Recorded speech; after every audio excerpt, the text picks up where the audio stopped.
All right, so let's get into this healing work, y'all.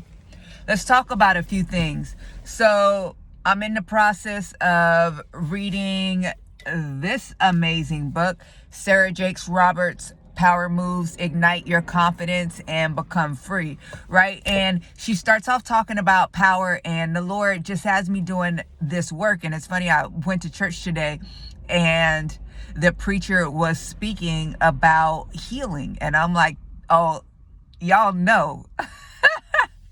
You singing my tune, brother. You talk about healing. Yeah, let's get into this work. You know, I love me some good old self-reflection and be able to do that healing work. Because the funny thing, sometimes you don't even realize how much you need to be healed until you start getting into it and peeling back those layers, and you're like, whoa, like I don't even know how I'm still breathing. How am I still functioning? How am I still operating with all of this inside of me? You know, and at the end of the day, all it is just the Lord highlighting, just, I need you to go in and do some work, because whatever I bring you into, your brokenness will tear it all down.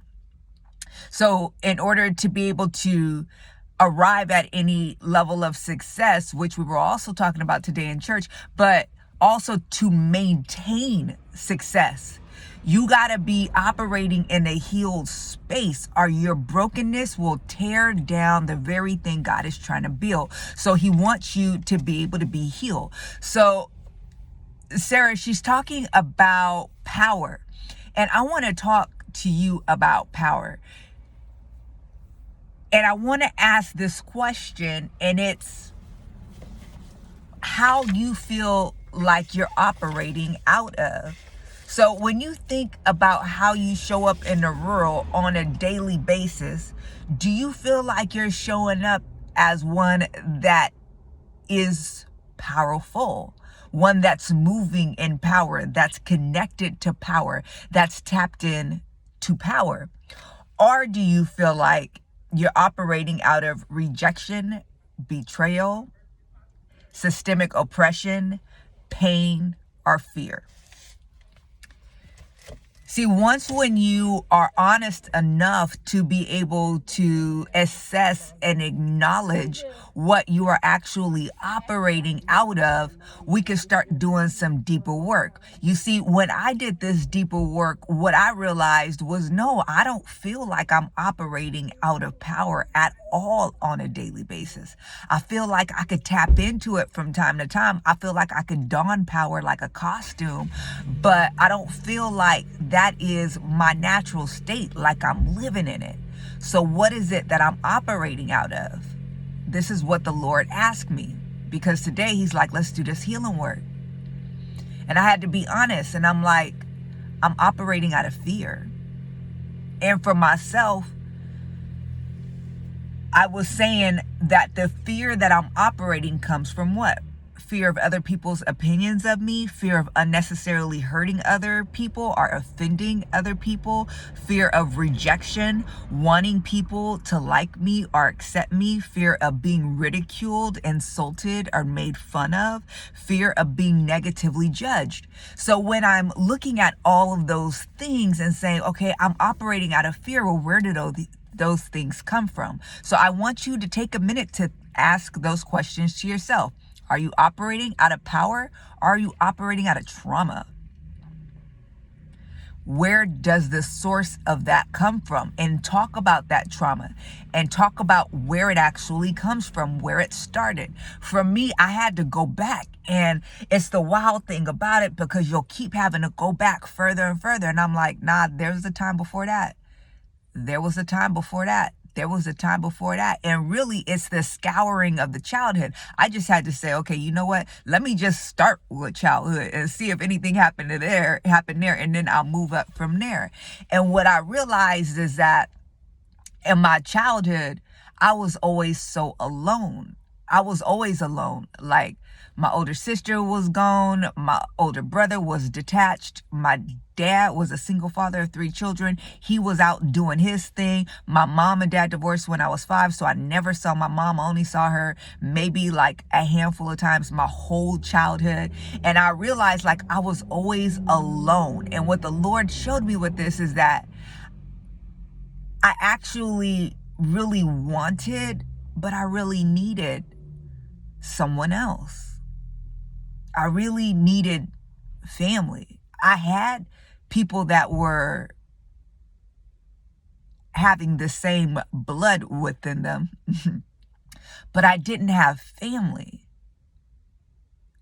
And I just felt so alone. My dad ended up getting a girlfriend, ended up having another child with her, etc. But I also felt like, okay, well, my love and attention is given away. But I just always felt alone.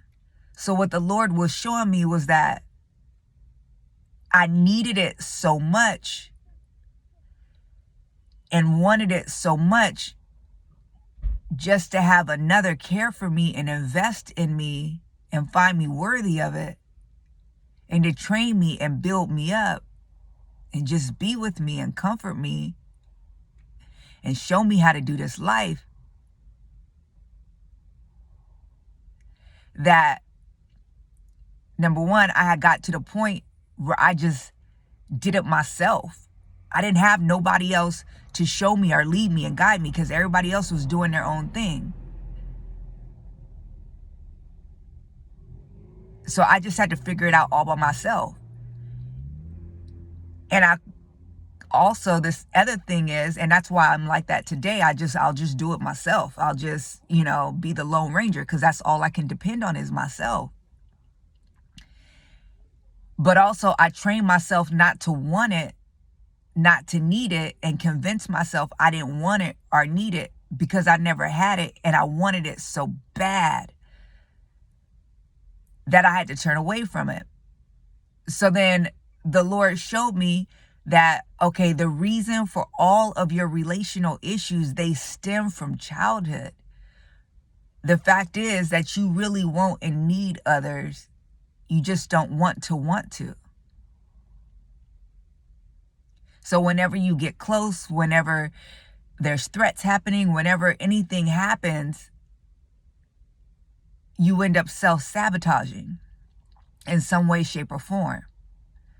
So then the Lord showed me like, well, how do you overcome that? You overcome that by opening back up, by being okay with you being a relational person and you needing and you wanting other people around you, friendships around you.